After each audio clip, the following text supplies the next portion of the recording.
But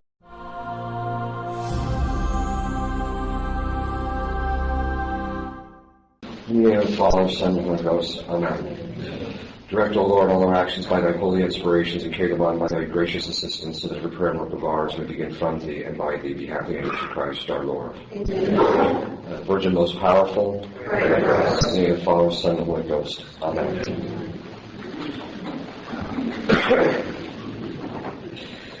There's some distinctions among demons which I think would be good to make so that people actually have kind of a context or an understanding of certain things. The first I mentioned last night, which is generational spirits, and basically what a generational spirit is, it's a demon that's passed from parents to children normally. But it can also be passed like of a particular individual within the home, and usually it's not possession. Possession, demons are not passed normally. It's with obsessions. So in cases of obsessions, if the parents do something, or if the parents have an obsession, very often it can be passed from child. Some of that's partly learned behavior, but some of it is also that with the demon being in the home, particularly on the side of the father, if the father doesn't do his part to protect the family, it can open up the doors so that the other people within the family become affected, and it's passed from generation to generation. Normally, it comes from somebody doing something sinful within the family, and then that opens the door, the demon gets in, and it gets passed from generation to generation.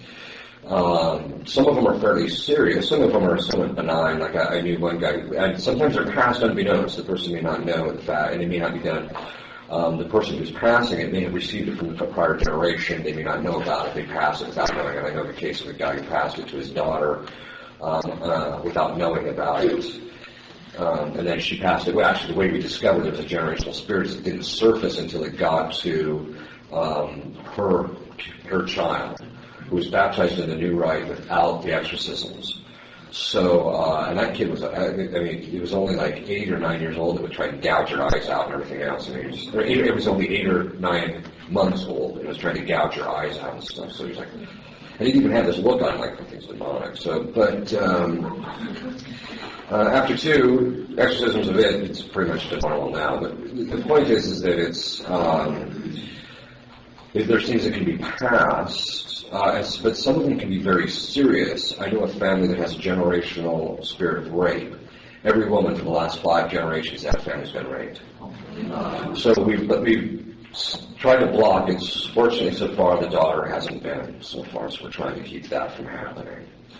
So this is serious business, you know. So there's generational spirits. There's also what they call familiar spirits. Those are ones that are to a particular individual. It's very often assigned, just as we're assigned a guardian angel. Satan will assign a guardian demon to tempt the person to pay attention to the individual, that type of thing. Then there's also familiar. The familiar is the one that's particular to the individual. Familial is the one that's assigned with family. So sometimes you'll have a family that just has kind of a disorder in it, and it's very often you'll find if you just exercise the family, that'll get all cleaned up, and the family's very normal underneath it all. But there's different kinds of demons too. There's ministering spirits. Those are the ones that serve people in particular ways. There's all sorts of different categories. Very often if a priest can find out what the kind of one you're dealing with, it's helpful, especially if it's a generational one, because generational ones generally are very easy to break, generally. Okay, so means of warding off demons. Well, of the 6 extraordinary diabolic activity, there's different remedies for each of the ones. Now, the ones that are external pain, which I mentioned is the first, the remedy is prayer on the side of the individual who's being afflicted. So that's the principal way. And other people can pray. But usually God doesn't allow that kind of thing unless there's some purification of the individual that he wants to occur. For diabolic possession, the principal meaning of liberation is exorcism. Normally major or solemn. So there's a distinction between what they call a private and a solemn exorcism. A private exorcism is what any priest can do without faculties from the bishop. And they include everything from, there's a part of the ritual that he can say, down to what they call prayers of deliverance or liberation prayers. Those can be said in order to break these particular things. If it's not too severe, even the person himself who's possessed can actually break it if it's not too severe. That's also the case with diabolic obsession and even even with forms of infestation and obsession. Those can also be broken, sometimes by the individual, depending on the circumstances. I know of a particular woman who was prayed over, became diabolically possessed. Fortunately, over the course of about 20 years, she just said certain prayers, she just kept working on it. Eventually broke it. But normally, often that doesn't happen. The individual is in such a state of prostration they can't really do anything to help themselves, or the type of possession is so strong that they can't do anything. And possession is by degree, and there's different kinds. And so that's one of the things the priest has to kind of find out is the degree of the possession. Usually the degree of the possession is proportionate to the type of demon you're dealing with, normally. There's different kinds of possession. Some are very violent, some are very, very quiet. The demons don't do anything. Or they may not even say anything. They may be mute spirits. There's some that won't shut up. And you say, whoa, and it's always to distract. They have all sorts of different kinds of personalities. You get a hold of one that's constantly cracking jokes, and unless you have some serious discipline, they're pretty good at it. And it's all a distraction. It's all the goal is to drag it out. Now, why do they want to drag it out? Well, basically it comes down to this. The beating you have to give them has to exceed or be worse than what's in hell. That's basically what it boils down to. So, what they'll do is they'll constantly try to distract you to drag it out. Why do they drag it out? Well, the reason being is because, remember, this pain of loss that they suffer. It's not as bad for them suffering that pain of loss when they have the distraction of possessing somebody or influencing somebody, because it gives them a bit of a distraction, gives them a bit of delight, and so it mitigates their suffering. And so the last thing they want to do is go back to hell, because then they're back into their complete loneliness, which they had before. Even though they're making the person's life miserable, they would prefer to do that, have the company of making their life miserable, than actually being in hell alone. The other thing is, too, is as soon as it's broken, then the ridicule in hell they have to face. Now, if they manage to get the person to commit suicide, they get praise in hell. But if they don't, if they're booted out, or if they lose the possession, then they get ridiculed by the other demons in the process. And so that's one of the reasons they don't want to do it. You can have more than one demon possessing an individual. There can literally be thousands. Usually, as I mentioned, there's usually 1 to 5, 7 maybe. And there's always a head demon, and he always puts the lowest demon in the front for fodder, except initially. Initially, he wants to be in the driver's seat. But as soon as the exorcist starts to stuff, he puts the little one out in front and lets him take the beating. So, and if you beat up on him long enough, usually he'll cough up the information about who the head demon is. So, only because of the fact that the ridicule and beating up from the head demon is as bad as what you're meeting out on. So he'll eventually cough up the information. So that's normally with diabolic possession, that's the normal way it's broken, is through exorcism on the side of the priest. Normally it's solemn. As soon as I find out someone is possessed, then I'll continue doing private exorcisms to give the person who's afflicted some relief. But then immediately I'll seek faculties. For obsession cases, I never seek faculties because it can usually be broken on its own without any particular difficulties. Diabolic obsession. And when a person's possessed, there's all sorts of things that you have to put them on a regimen of prayer and that type of thing, because then you have certain things you have to find out about their life to make sure they're not doing anything to cause the possession or cause its continuance. Very often people have to give up. There's a vast majority of the people possessed who come to be liberated come to a juncture. They come to a point where they're told, okay, this is what they're holding on to find out what the cause is. This is an attachment you have. Not always, not in all cases. There are some that are possessed through no attachment on their own. God just allows the demon to remain there until the specific things in their life is worked out. But in many cases, it's because a person's holding on a particular sinful kind of behavior or a particular thing that's disorder.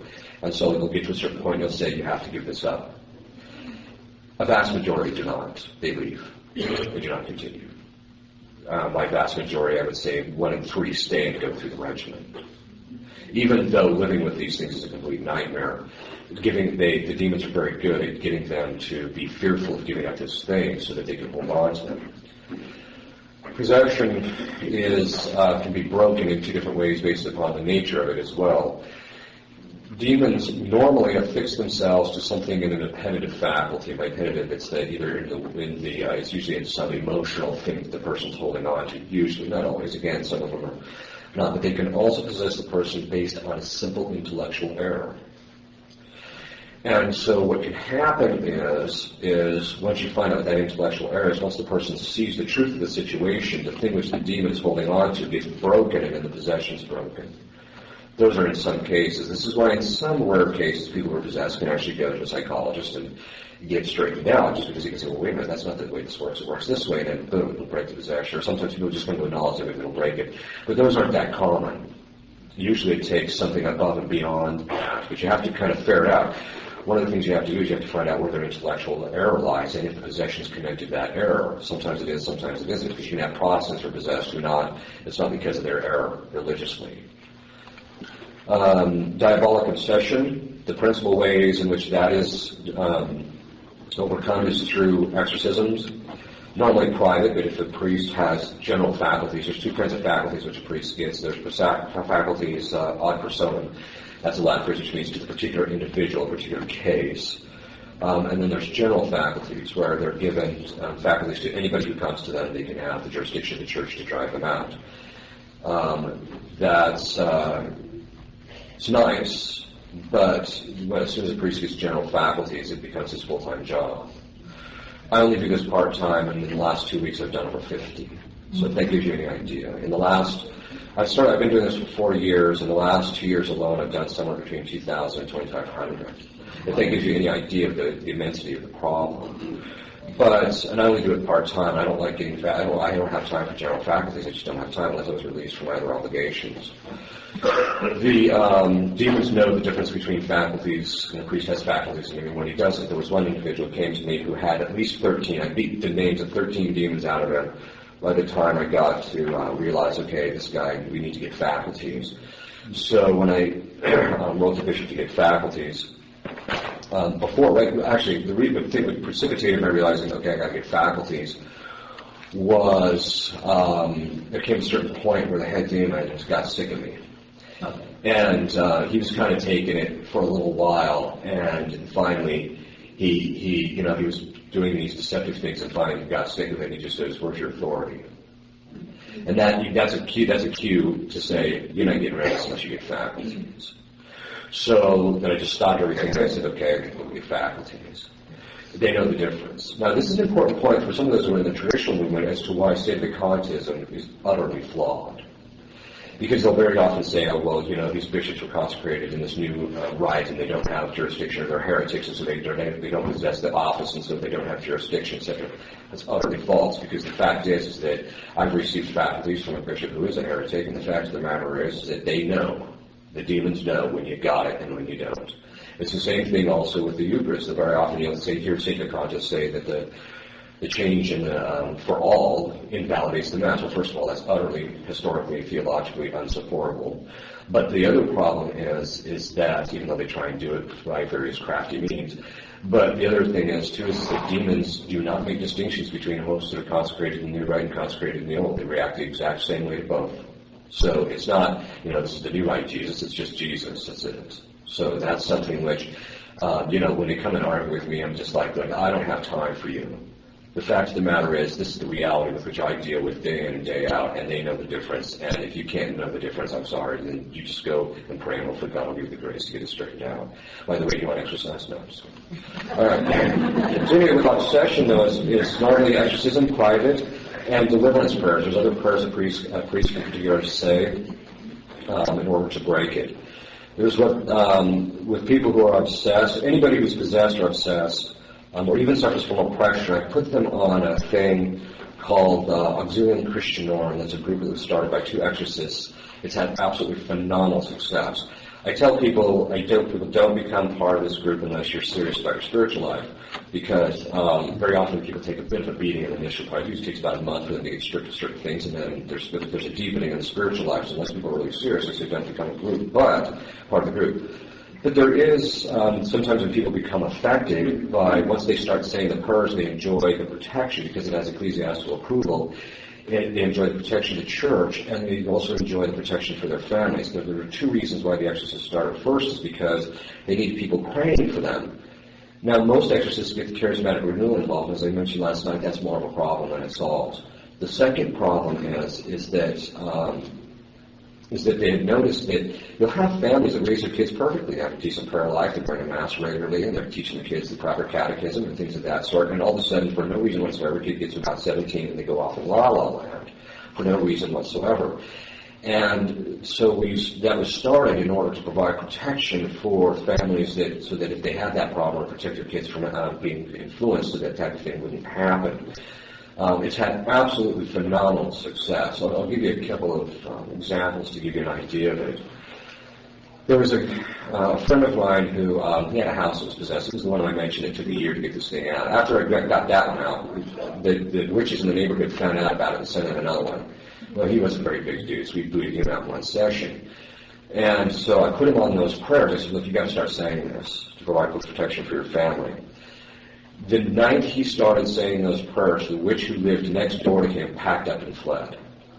Within 3 months, he cleared out a 2-block radius of the witches in his neighborhood, because in the area in which he lived, there's a high percentage of witches.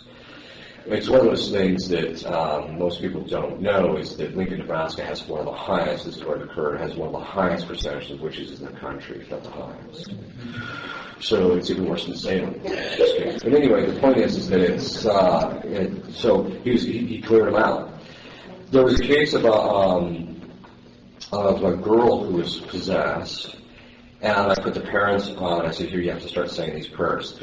The night they started saying those prayers, the child screamed uncontrollably for 3 straight days. So it has a tremendous impact. There's one other story, and this will give you kind of hope so that you become a member and pray. There was a woman who had a husband who, for 40 years, she prayed that he would take his spiritual life more seriously. He just wouldn't do it. He went to Mass. I don't even know if he went to confession, but he went to Mass on Sundays, but he wouldn't pray, he wouldn't do much more than that. So she prayed and prayed and prayed and prayed. He got nowhere.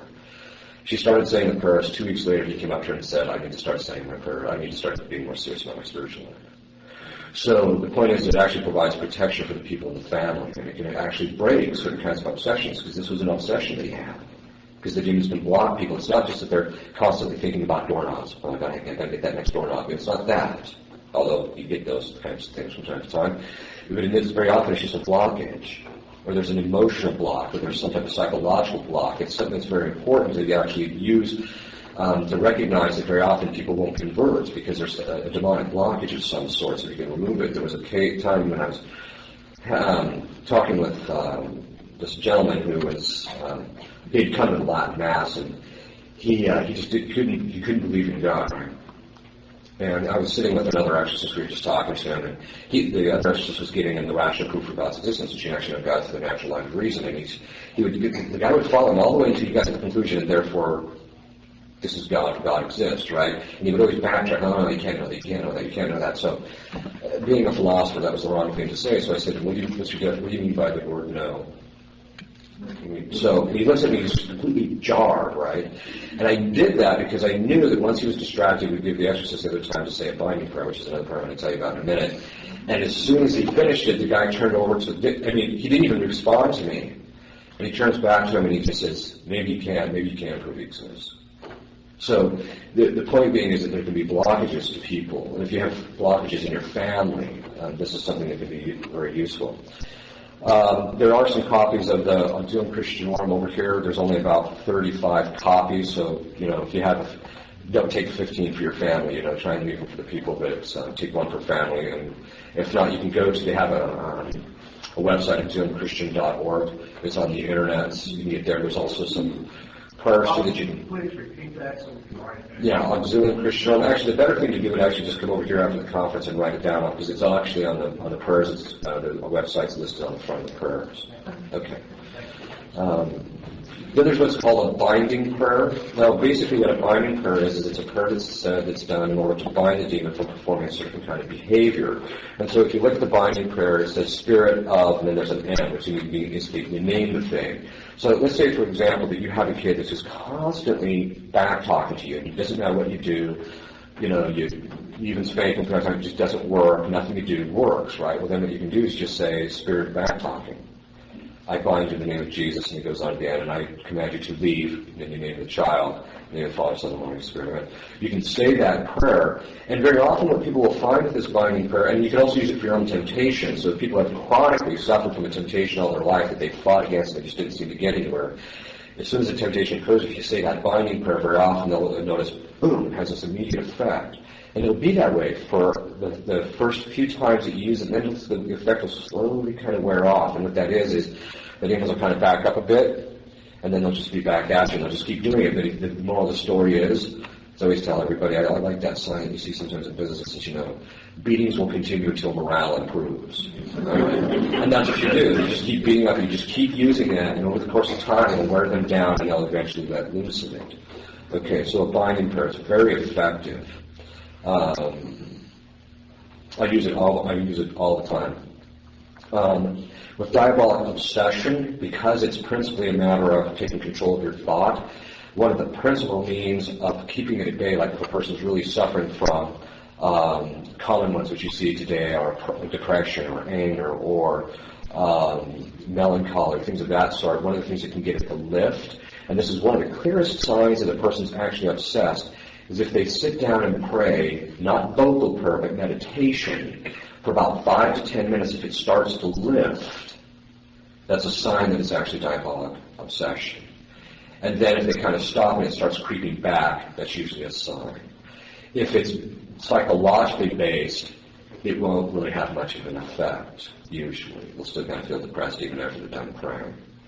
Whereas this will cause it to lift. So I very often tell people if you get those moments where you start feeling coming on, go and do some meditation for a while, specifically meditation. Okay. So those are some of the things that you can do about obsession. If you can find a priest that can do chapter 3, that's the same prayer which Leo XIII wrote. If you can get him to do that over you, it's very helpful. The patterns are very different, too, with the different kinds of demonic activity. With possession, you get this all the time. It's like a heartbeat. It's just constantly dipping. And there's times where it goes bad for long periods of time, and it'll go good for a long period of time. You kind of get these dips. It's a very consistent pattern, right? Whereas with obsession, that's when you're doing exorcism. You get these patterns. The patterns are pretty much the same. And the symptoms, the other kinds of symptoms will become ameliorated to a certain degree, but you still get the same kind of a pattern. Whereas with obsession, it's a very different thing. As I mentioned last night, it's kind of a slow panning out. Eventually, then a few couple of dips, and then usually very clear sailing. And that's one of the ways that you can distinguish between possession and obsession. With possession, there is almost always obsession, because they obsess the individual to get him to do bad things, or to do disordered things in order to increase their control over him. Okay. And then there's the diabolic oppression. And with diabolic oppression, it's an external thing. God allows it for the person to increase their spiritual life. So the principal way that diabolic obsession is done away with is an increase in prayer. That's the way God allows it for the person to be afflicted so that they'll actually pray more. And usually if the people to be Catholic, that's just the grace will kind of just naturally do that, and that's what they should do. There is a practice or a regimen I put people on when they start suffering from diabolic oppression. And very often when people are possessed or obsessed, there's also the oppression. But when people have oppression, they don't. If they did, it was very common to have oppression without the obsession or the possession.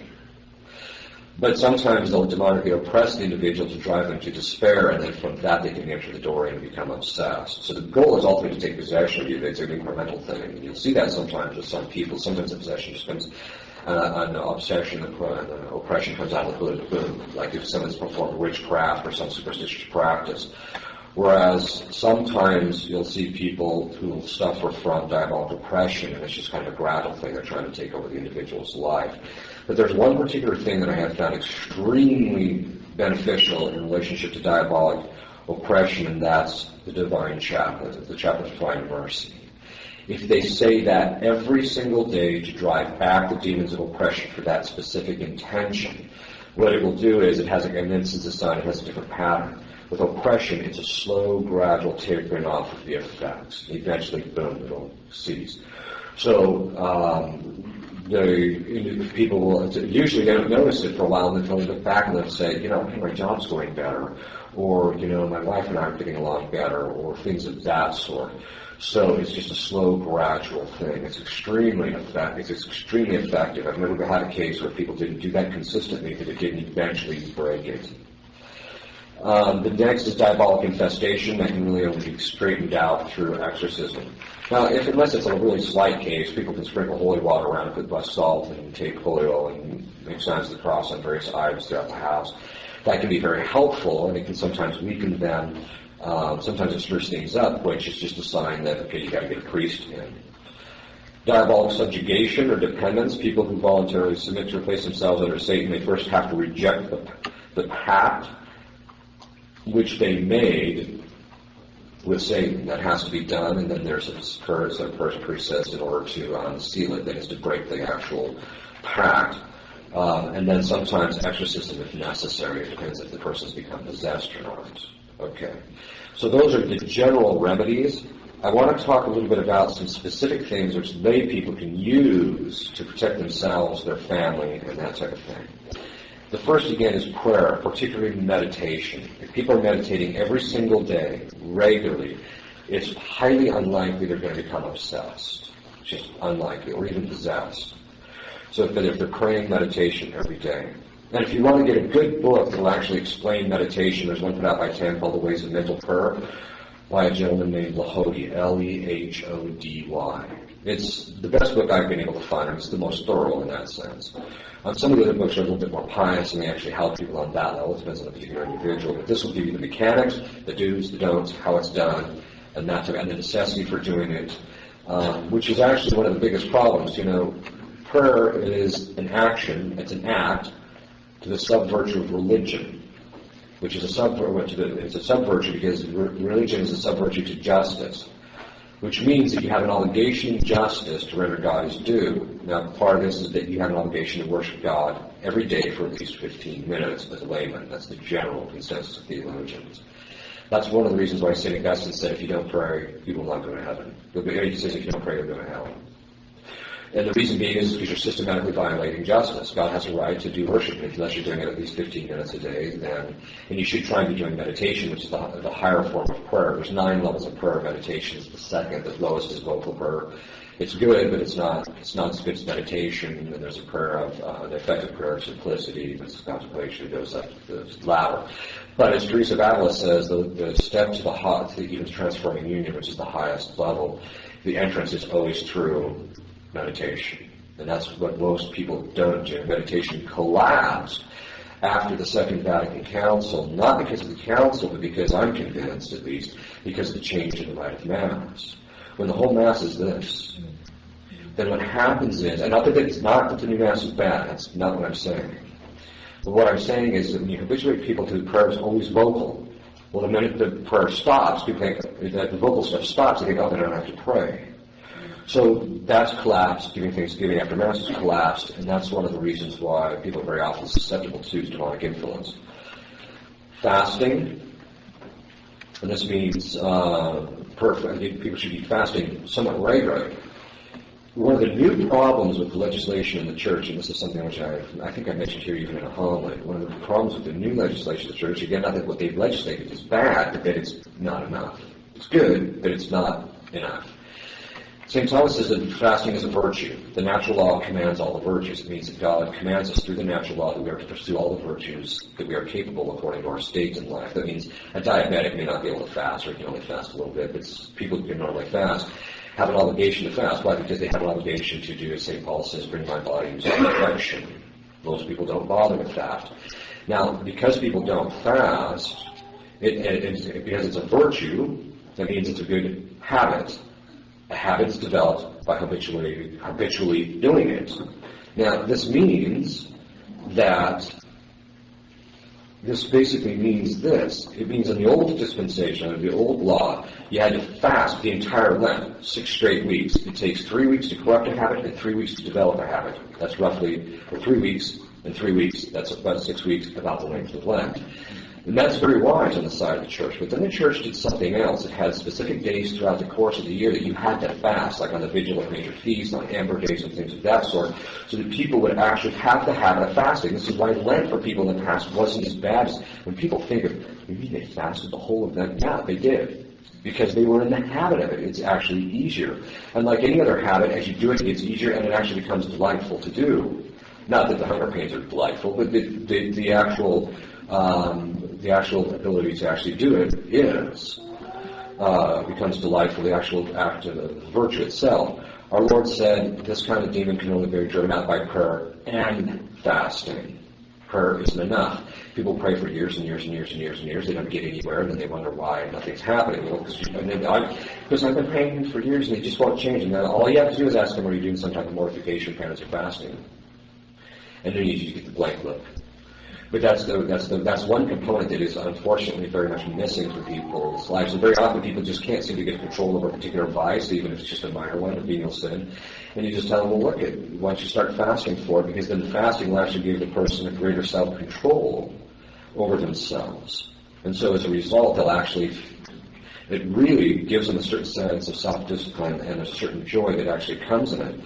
As an exorcist, you have to fast quite regularly because of the fact that there's two reasons. One is the demons know your weakness. And so what they'll do is, unless you're fasting to overcome your own weaknesses, then what they'll do, and if you don't fast, it means that you just haven't brought your body into subjection, which means they can just beat you around as an exorcist. And usually within the first year or two after a priest becomes an exorcist, he goes through a living nightmare because of the fact that he's getting beat around all the time, because of the fact that he hasn't subjugated his body well enough. But there comes a certain point, usually very often, when he gets a very harsh possession case where he either has to do the black fast, which is bread and water for 3 straight days, on and off, or you have to do what I have to do. I have a woman who's possessed and I have to fast 6 days a week, otherwise she cannot survive. And I've been doing it for 5 straight months. And you have to get into that. It's possible. I never thought I would have been doing it. You're looking at a guy who lost 95 pounds. Not from that particular case, by the way. But this is something which it's just something that, and there is a significant difference when you fast and when you don't. On the days I don't fast, I have to step up the prayers because otherwise it's very difficult for her to function. So, prayer and fasting. The next are the binding prayers, which I mentioned. You should get in the habit of memorizing it. Use it regularly, not just for yourself or for your spouse. If you see something that's annoying you about your spouse, well, say the binding prayer. Then there's a thing called self-exorcism. And our Lord gave us the example. Peter comes up to him and says, don't go to Jerusalem. And he says, get behind me, Satan. Now, not that Christ had to be exorcised, because Satan had no possession or any kind of influence ultimately over him, except insofar as the temptations he allowed Satan to do, only because it sets an example, and to undo the fall of Adam and Eve. The temptations that Christ were to undo the damage caused by the temptation that Adam and Eve gave in to. And I don't want to go into all the theology of that because it's kind of extensive. But the point is that Christ gave us that example. So when you get temptations or you get these things coming on, you say, get behind me. A binding prayer is a form of self-exorcism, and people should be doing these kinds of things regularly in order to kind of keep the demons at bay in relationship to this. And again, not every temptation is from Satan. Let's be clear about that. Some people want to blame, and you get this, some people actually want to blame the demons so that they don't have to account for their own mess that they've made in their own interior life. It actually brings up to an important point. You mentioned last night, every time you sin, you basically place yourself under the domination of Satan to a certain degree, and other things can become possessed as a result of it. But you do that. But every single attachment you have to anything created whatsoever can become a thing upon which they can take you for a ride. And the reason being is this. Let me give you an example. This is kind of going to give you an analogy. You know how you take the rag or the towel and you stick it in front of the dog's face and it bites onto it and you start dragging it around? But that's exactly the way demons are with respect to our attachments. If you have an undue attachment to, the particular hobby you do, not that hobbies are bad, they're actually good things, they're part of the virtue of eutrapelia, the virtue of right recreation. But the point is that they can take that, if you hold on to that, they can just drag you around in quiet because they can just suggest things in relationship to it and you'll start doing it. So they can just drag you all over the map. And so what's this mean? Well, it means that you have to have perfect detachment from absolutely everything that is created, even your wife, your home, everything. Doesn't mean you become cold to your wife. It's quite the contrary. We're not Buddhists. We're not Zen Buddhists. We become detached for the sake of going into nothingness. It's just absurd. What it is we become detached because then through the detachment from everything created, our heart, the room in our heart is freed up for God to take His full presence in there and we can love Him with our whole mind and our whole heart. Anytime you have an attachment, you can't fulfill the precept of charity perfectly.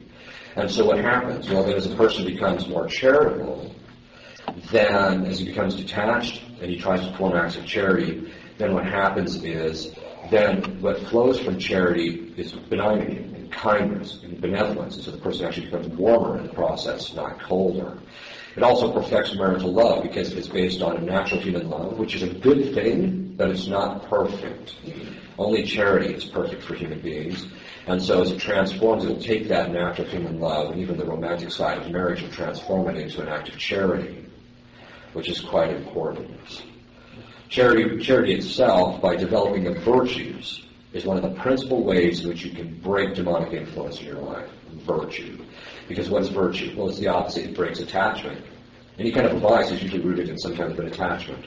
And so if you're constantly building on virtue, doing the things, and one of the ways to do that is you have to get into the habit of developing the virtue of what's called honestia. It does not translate into English as honesty.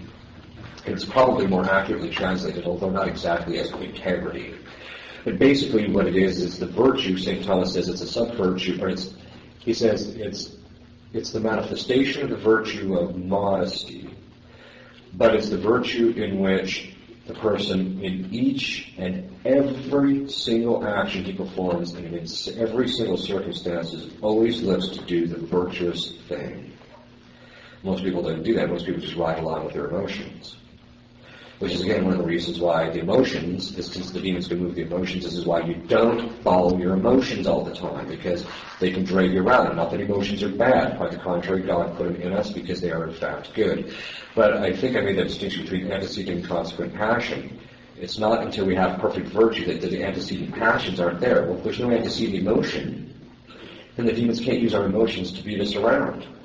And so that's one of the reasons why you have to really get your emotional life under control. And how do you do that? It's called virtue. So virtue is one of the principal ways to break demonic influence. Then there's the frequent reception of the sacraments, which is also recommended, especially daily Mass. People who are possessed, if they can get to daily Mass, or at least daily Holy Communion, it has a profound effect on them. When someone's possessed and the demons are manifesting and you hold up the Eucharist to give them communion, they'll just absolutely go bananas. They can hardly take it. If you can possibly get to daily Mass, frequent confession. Confession is one of the most powerful things to break demonic influence. And if people are suffering from obsessions, I'll very often tell them, you should make a general confession. And then I have them over there. There's a short list. They only have about, it's 4 pages long, but I only have about 5 copies. Because I actually thought I'd be seeing more people by having a look at this. But it's a list of compiled. It's not extensive, and there's a bit of repeat in it, but it's not completely extensive. Of all the different ways in which demons can affect people, and you'd be a bit surprised about how some of the behavior. Usually, when people go through the list, they see themselves in it. So it's something that's it's important. But the point is that when people go to confession, it weakens the demons for several reasons. One is humility. As soon as someone is possessed or obsessed, one of the first things I tell them is you have to start working on humility. Because once you break any pride, then you'll break their ability to influence you. The second thing, in confession, is the sacrament of humility. We have to humiliate ourselves and to admit what we've done is wrong. The other thing is that it's the sacramental graces helps us to get out or avoid the particular behavior, which means the sacramental graces will work against any type of demonic inclinations. So frequent confessions. In other words, you should be leading a truly Catholic life. Frequent sacraments, praying regularly, fasting, doing all those things. Devotional life, starting up all of the devotions. I'll talk a little bit more about those later. But those are the things that you want to actually begin and start doing in order to make sure. If the odds of somebody becoming possessed through, or obsessed even, who's leading a normal, good Catholic life and striving for holiness, the odds of them becoming influenced is very rare. It happens on occasion. There was a case of a nun in Iowa who became possessed through no fault of her own, and during the possession they asked what the cause was, and they said there was a particular sin in the region which God wanted to be straightened out through the penance done at this exorcism. So that's one of the reasons why it can happen, but it's very, very rare that happens. As I mentioned, I think last night, people can become possessed through no fault of their own, because someone casts a spell on them, or something happens to them, somebody does something which causes the possession. Same thing with obsessions. And in most cases, though, it's caused because of some sinful behavior, and that's one of the things that has to be stopped, so leading a good Catholic life. One of the, as I mentioned, abortion is one of the principal ways in which women become demonically influenced. The other thing is, too, is one of the ways that women really open themselves up to becoming demonically influenced. And I know this is going to be hard to take, but just bear with me. God established, I think I might have mentioned this last time I was here, I can't remember, I'm getting too old. And when you become an exorcist, your aging process drastically increases. It's much more rapid. I tell everybody I'm 43 going on 55, but anyway, God established what's called the divine economy of authority. And basically what that is that God set up an authority structure in the natural law, in nature. So even the demons have to obey it. So very often what they'll do is, and that this means, for example, if the father of the household says binding prayers over the people because of his authority, he actually has the capacity to ward the demons off. If he fails to, he can actually open the doors. Or if he does something sinful, he's the one most principally opens the door. Other people can too, the wife next, and then the children, starting with the oldest on down. But the point being is that there's this economy, this divine economy of authority. Now, St. Thomas makes the observation, he says, that if a person acts contrary to this, the order of authority, he acts contrary to an order, he is deprived of the effects of that order. What does this mean? If a wife will not submit to her husband, she will be robbed of his protection spiritually and opens herself up to becoming influenced. This is one of the things that you see almost habitually as an exorcist, today particularly because of the feminist movement. And one of the principal ways that they can really overcome any possession or obsession is by developing that submission. Not that he gets to treat her like trash, it's quite the opposite. St. Paul says, love your wife. And when Adam and Eve were created, St. Thomas says, and actually it's based upon the fathers, that he says women are in three states. There's the state pre-fall. In the state pre-fall, he says women were in a state of subordination because Eve was created and subject to Adam's judgment and to his rule. But it's a subordination because of the fact that Adam always looked out for her benefit and always looked out for her well-being. But then after the fall, when Eve stepped out from under that authority by saying, here, eat the apple, Adam, that she stepped out from that divinely established structure where it's his place to lead, then she became, she was robbed of the effects of his protection to a certain degree. And then what happens is she enters, St. Thomas says, into a state of subjection, which means Adam no longer looks out for her well-being. That's why St. Paul says, love your wife. Why? Love is defined as willing the good of another. So if you love your wife, you're always going to be looking out for her well-being. So love is the actual, on the side of the man, is the remedy for his tendency to not govern her in a way that's best for her spiritually. Then St. Thomas says that in heaven, so in this life now, all women are in a state of subjection in some way or another. But then he says, in the next life, women are neither in a state of subordination nor subjection because some women rule in heaven. So the issue is not whether you rule here, and this is where the feminist movement has completely lost it. There are far more women higher and probably in heaven than their husbands because of the fact that they subordinated themselves, they were far more virtuous than their husbands. So the fact of the matter is, it's not whether you get to tell your husband what to do in this life, it's whether you're going to get to tell him what to do in the next life. Okay. All right. So the point is that we have to follow that divinely established structure, because if we don't, then we become subject to demonic influence. And when the wife is not subordinate to her husband, she opens up the children not just a bad example, so it's a psychological thing as well, but she opens up the children to becoming demonically influenced by the demons of disobedience, insubordination, that type of thing. So very often when you see the kid that's unruly, not always, because I have seen kids that are absolutely unruly, it has absolutely nothing to do with the parents. Parents are leading a right in the order of lives. But a lot of times you look at the kid and the kid's just completely out of control. All you have to do is look at the wife and she's subordinate. And the opposite also applies too. I've seen families where the wife did everything on her part. She tried to lead an absolutely flawless life, but he just treated her like complete, absolute trash. And the children would then treat their mother like garbage, and they would also, they themselves were not very subordinate, because they realized that even if you're subordinate, you don't have to be. And so the father actually introduced demons of insubordination in the family that way. And this is something which is very important. You know, you can tell guys, sometimes you see this and you're trying to sort things out. Okay, why is God allowing this possession case to go on for a while? Why is this person obsessed? It's because he wants the situations to be worked out in families. Well, sometimes you just have to say to the husband, do you love your wife? And you always get the answer, oh yeah, because he doesn't want to look like a dolt by saying, no. So he says, yeah, I love her. And then all you have to do is ask one question, and this will usually floor most men. Do your children know it? And that is something which you very often do not see. Because there is a tendency out of original sin in man to be inclined not to love their wives. And that is, that's why St. Paul says you gotta love her. That's why he said that. Alright. The next is sacramentals, and that's what we're going to talk about, a number of those. The first is the St. Benedict medal, different kinds of medals. Different kinds of medals will have different effects. So, for example, the miraculous medal will very often drive out demons which are holding on to places or people or things of that sort for them from converting.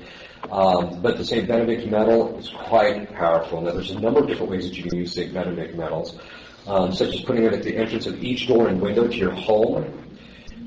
We don't know why, but exorcists know that demons actually enter through, technically speaking, they don't enter through anything. They just apply their intellect or will wherever they want to, and that's where it happens. But they very often talk about how demons will enter the home through the doors or through the windows. And so if you put them one over each of the windows, that'll actually help provide some protection. Also on things that behave strangely. There's a particular book which I print out for priests to do exorcisms, some private exorcisms. And I'll tell you what, man, trying to get that thing out of my printer when I'm printing it is just an absolute nightmare. I didn't get problem solved until I put a St. Benedict on and taped it to the printer. I've also heard priests say, oh yeah, I've taped it to the computer when it was acting strange, and all of a sudden, boom, it just stopped doing it. So, and some people just have a real affection for electronic things. I think the reason they do is because they know that we like them, we depend upon them, and so our chain is easily yanked around by them. You see that with people when the computer bills arrive, most people go, they just get really angry and irritated very quickly.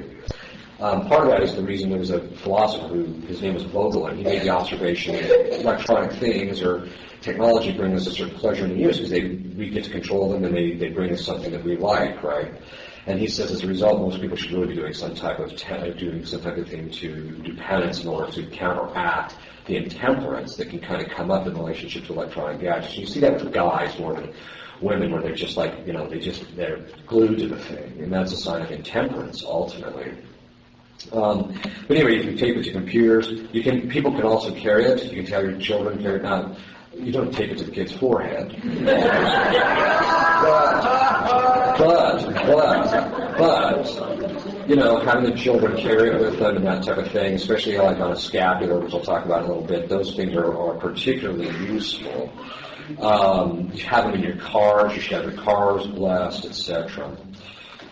For that. And then, so medals and also sacred images. Enthronement of the Sacred Heart, you should have your home enthroned in the Sacred Heart. That's particularly powerful, and the Immaculate Heart, that's a particularly powerful way to provide protection for your home. Okay, so there's different kinds of metals and other kinds of physical sacramentals. Then there's holy oil. Now here we're not talking about the oil of the sick that's destined for use in the sacrament. It's an abuse on the side of priests to use the sacrament of the sick or extreme unction for people who are possessed, and it's abuse. Why?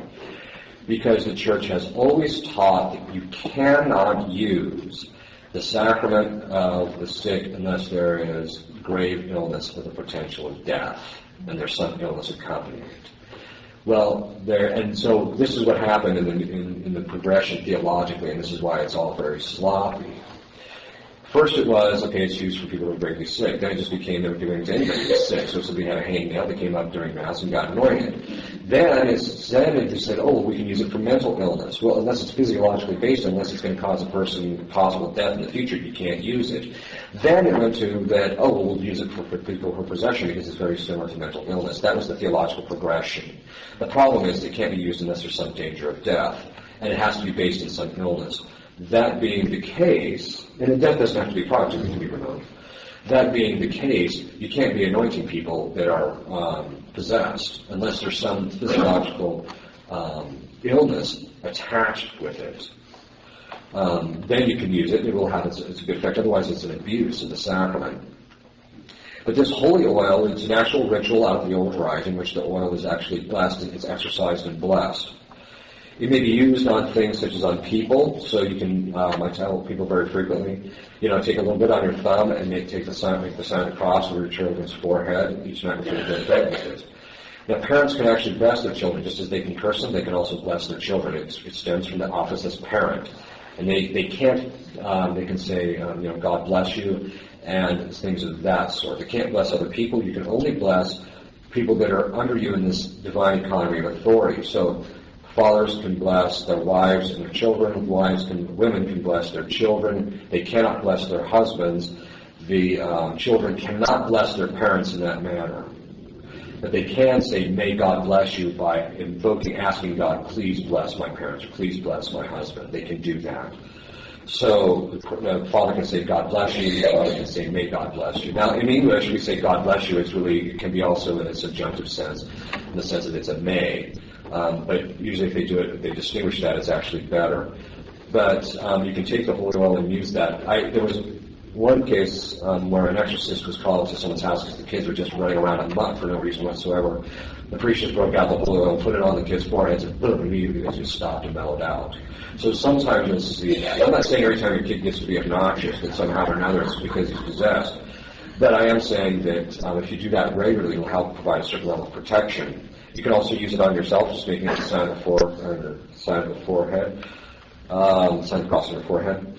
You can place the oil in the area that is influenced by the demon, even in bodily, or as I said, making the sign of the cross. You can also put it on things by making the sign of the cross over the thing that is discovered to be influenced. This includes animals, although normally it's better to use holy water on animals, unless you put it on their forehead or their head or something.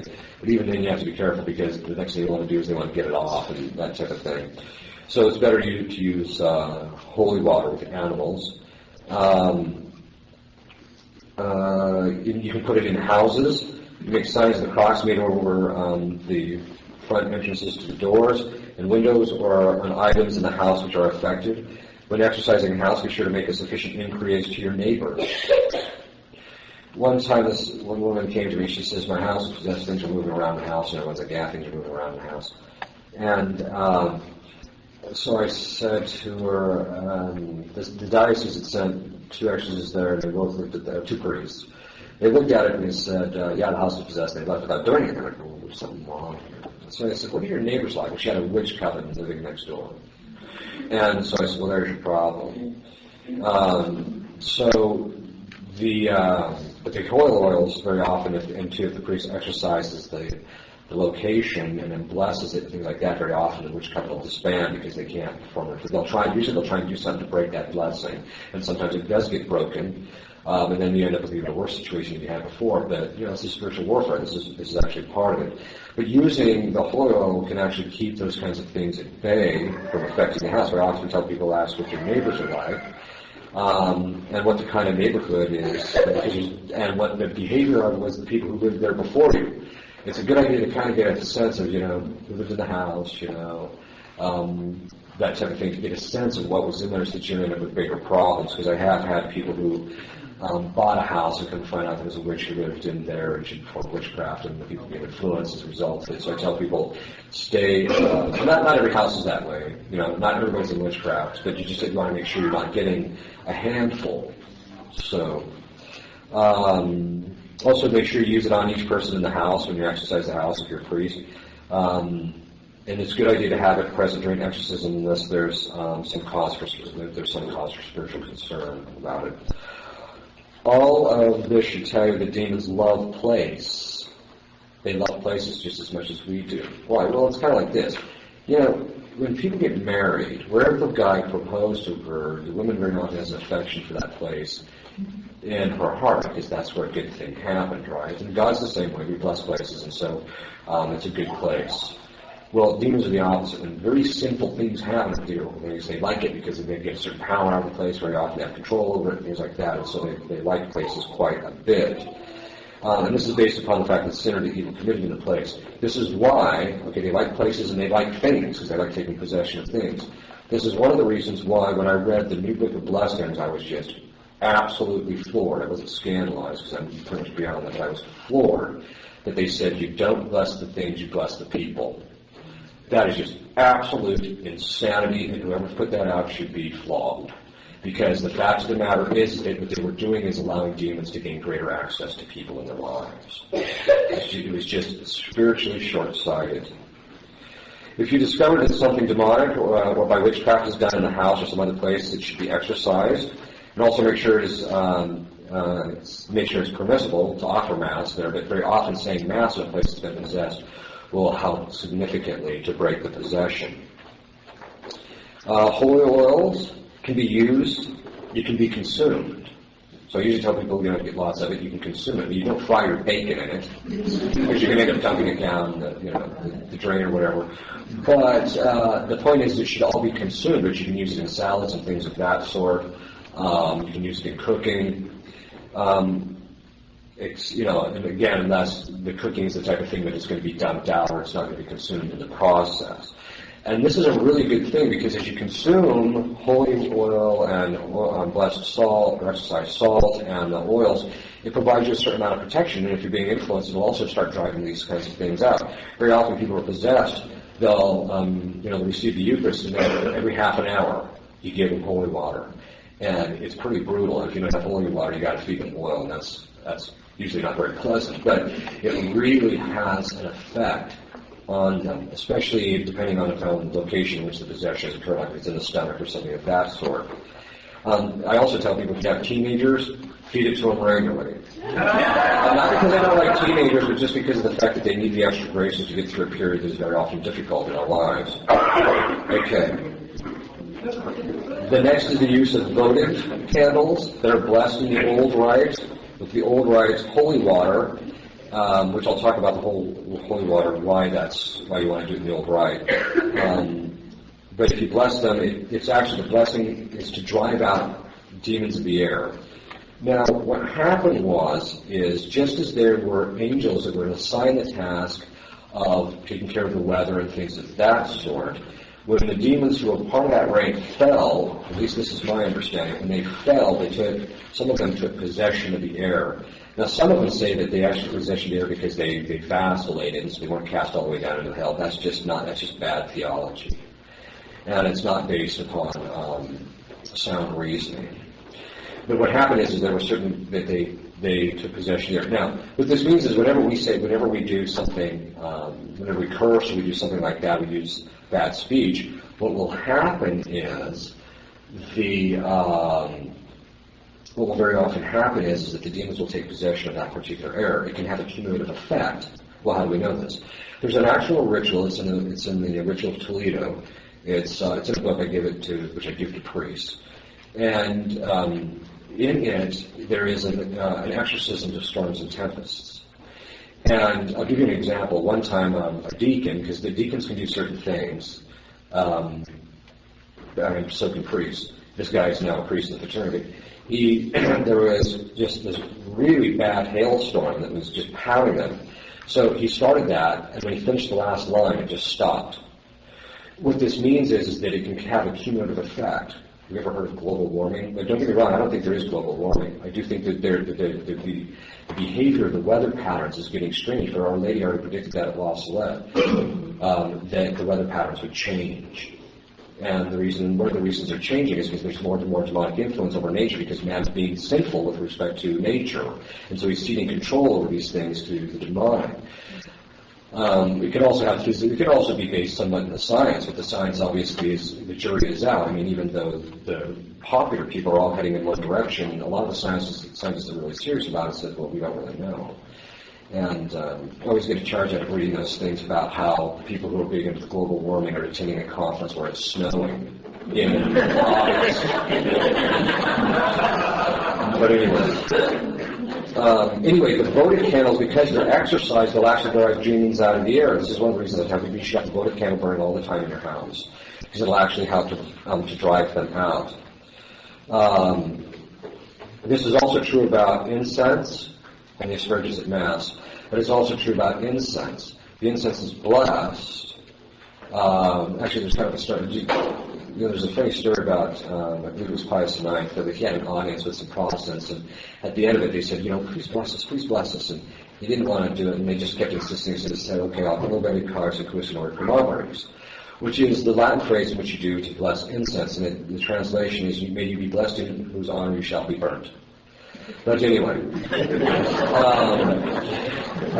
the point being is that the actual the Epiphany, if you can get I usually bless and exercise hordes of the incense at the Epiphany because it has an exorcism attached to it. And it's very effective for people to burn in the houses and when you're doing exorcisms to drive things out. So incense is good. The priest can just bless it outright.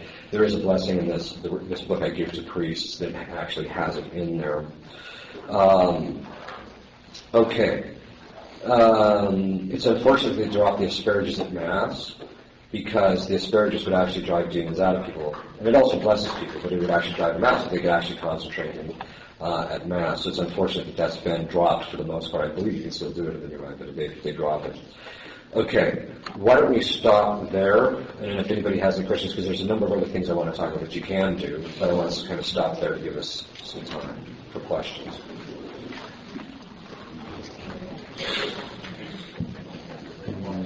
Yes. Young children that are sociopaths.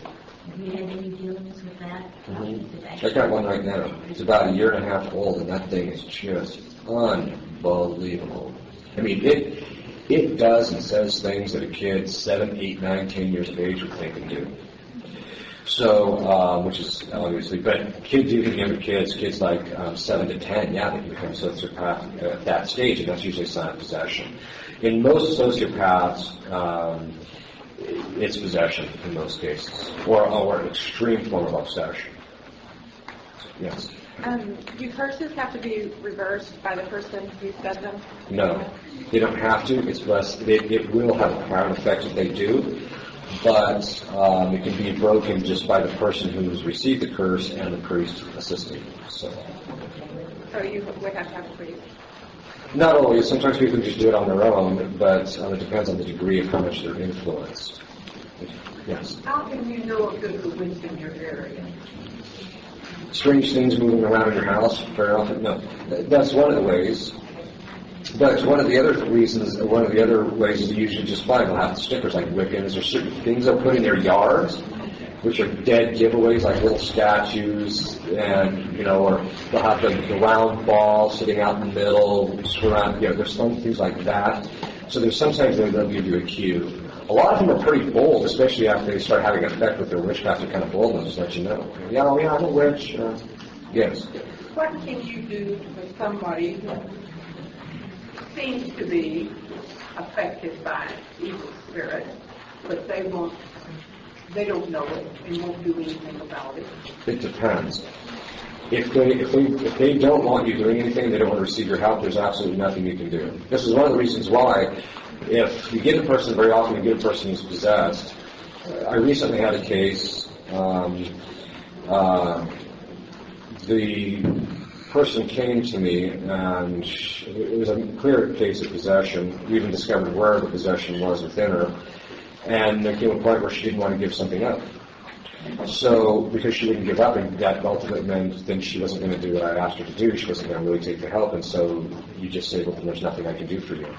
I'll pray for you, but that's it.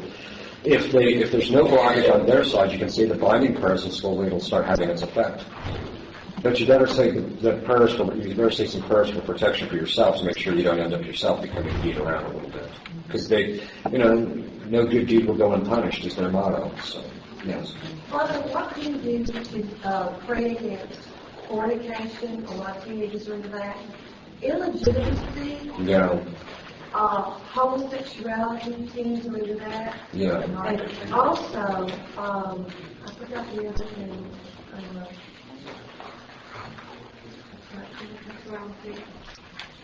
There was one other thing that I had in my mind to pray against. But what can I do for kids for that? Well, the principal thing that you have to, okay, let me tell you the progression. In Latin, there's a phrase in the Old Testament, and the phrase is fornicator obste. That's the phrase that you hear in Latin. And fornicare actually means to engage in idolatry. But it's also the root word for fornication. And the reason being is because what always happens is the minute right worship to God is not rendered, the first effect is that people start getting involved in things that are against the sixth commandment, in the wrong way. That's the first effect. In fact, they actually had a phrase in the tradition that the churchly abuse leads to self-abuse.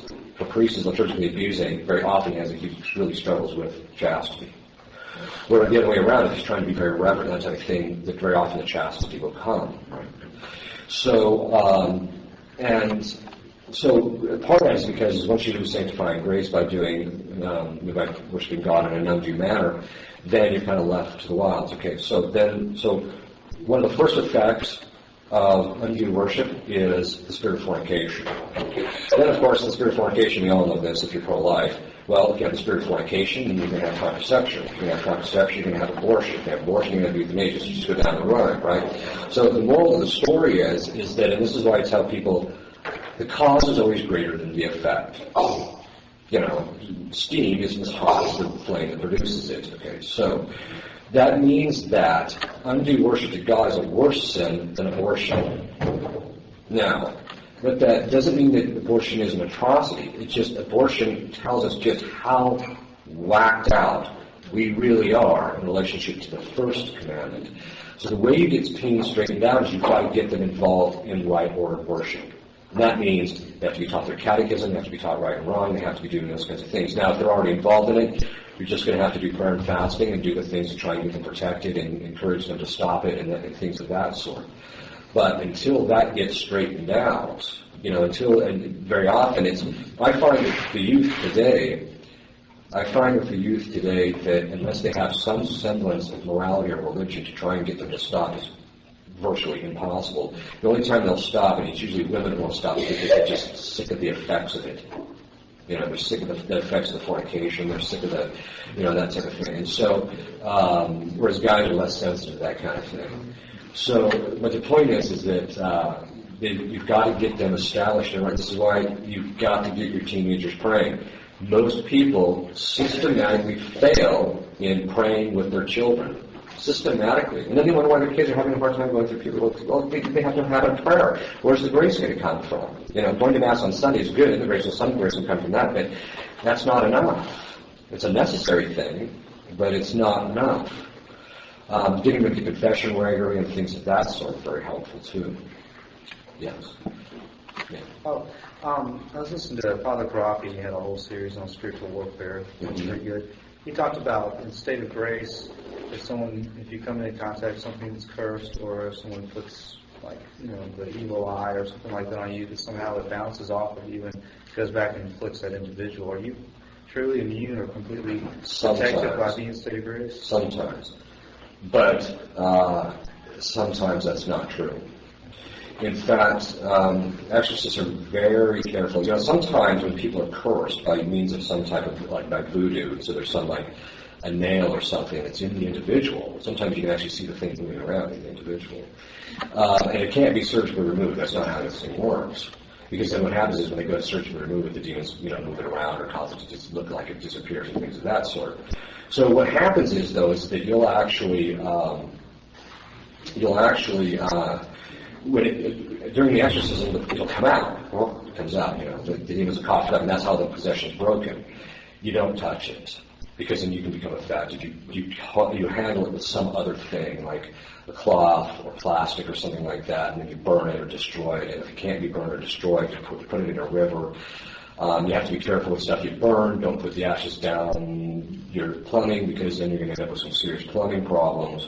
Not just because ash might clog it up, but because the demons then, if there's any residual aspect of the demons on it, they'll plug that up, so you always put it in a stream of river so it's clean enough, etc. So there's specific ways it has to be handled. Sometimes, I never tell people that you're immune from it, ever, regardless of how holy you are, because this stuff just, even the best of people can become influenced by handling it. So they have to be careful. It's true that sometimes it will actually affect more the person who put the hex on the thing than the person who handles it. But on the other hand, don't touch it. Make sure it's handled properly. It's usually what I tell people. Yeah. What's the lady's role in deliverance? Especially in a lot of Matthew, Jesus says, go therefore and make disciples, What is the role of the laity in deliverance, really, is the question. The basic thing is by prayer and fasting. It's really the support. That's what the Auxilium Christianorum was actually started for, so that people would actually provide support to the priest. Because delivering somebody requires, God wants a certain level of merit to be obtained before he'll actually drive them out. And so that can be much more quickly gained if the lay people are praying for the people that are possessed and doing penance for them. That's the principal role. There are some cases where, for instance, if a woman is possessed, you never do exorcisms on a woman, at least in the beginning stages, without having other people of undisputable character there, because the demons can actually do some things that will, unless a man's of extreme virtue, you're going to end up in some trouble. So they have to have other people there to hold them down and things like that, sort of, sometimes.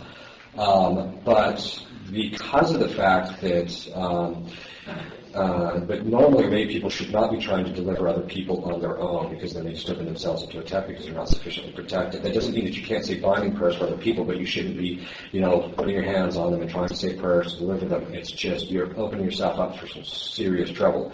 There was a case of some Protestants one time who decided, someone who was in New York, this person was possessed, and this Protestant says, let's deliver him. So they go up in the guy's apartment, and they start saying the prayers. And as they're saying the prayers, the demon started, the individual who was possessed started beating them, and the demon beat him within an inch of their life. And as he's beating them, he says, you have no authority over me. This is one of the reasons why I tell people, don't get involved in something that you're not prepared to get involved with. The priest has jurisdiction. There's a certain level of protection that's provided him, and there's even certain things he has to do. If you saw the movie Emily Rose, the mistake that exorcist made, I don't know if I mentioned this last night, but the mistake the exorcist made was not saying binding prayers to bind the demons from harming her or keeping her from eating. And it's a common mistake that exorcists make. Oh yeah, I did mention it last night, but it's the same thing with this. If you don't have this requisite authority, or if you don't know what you're doing, stay out of it, because you can really get hurt very quickly and very easily. And you can end up with bigger problems than the person you're trying to deliver. So really it should be in praying for the priests that do it and for their intentions. I tell people, pray for my intention. Don't pray for the person to be liberated. There's a reason for that. And that's because sometimes the liberation comes in a particular form. It may be that the liberation will come in the form of this person breaking an attachment they have to something. So the priest will be praying not so much that the demons are driven out directly, but that the attachment's broken so that the possession can be broken. And that's more efficacious than just praying directly for the the praying directly so that the person is liberated. The other thing is too is that if you offer it up to Our Lady and then say, here, you give it to this priest, I request that you give it to this priest for his intentions, then you're double protected in a certain sense. It comes from the priest, or you're protected behind the priest and behind Our Lady. So, whereas if you do it directly, very often, I've had this before, I had people that I've liberated, and they thought that they would start praying for the people that I'm trying to liberate, and then the next thing you know, they're getting beat around again. So I tell them, don't do that. You pray for my intentions, and then that's what's the most effective thing. And that's usually what I tell people to actually help. If you're talking about somebody who can't get access to a priest and that type of thing, then usually what I do is tell them, well, hook them up with your Zoom Krishnoram, give them the binding prayers, and pray for them. But be very careful and do everything to protect yourself, get confession regularly, get communion regularly, and things of that sort, so that you're protected, so that nothing happens to you. But that's the particular role of prayer and penance. It's a support role principally. Yes? Can you explain the role that demons can have over music, especially secular and rock music, and the effects it has in that? Well, part of it is, Satan is actually the angel of music. That's one of his actual titles. And so some of the music, when you hear it, it's kind of weird. You'll listen to some of the music that's out there today, and you're like, that sounds vaguely familiar, and you realize, that's just like the possession case I was listening to, like the way the guy's screaming and carrying on and that type of thing. And, but that actually tells you something. In the list that you'll see that's compiled over here, if you can get a copy of it, one of them is listening to rock music. People become possessed or influenced by listening to rock music. And so when people are, especially teenagers, when teenagers are actually influenced, usually it's by obsession, I'll tell them, stop listening to all rock and roll and jazz. Not that all jazz is bad, but some of it's disorder. So I'll tell them, don't listen to any of it. And usually, within about 2 weeks, all of a sudden they're feeling better, things are going a lot better, and that type of thing. So I do talk about music in my book, too, about its effect psychologically, the different kinds of music.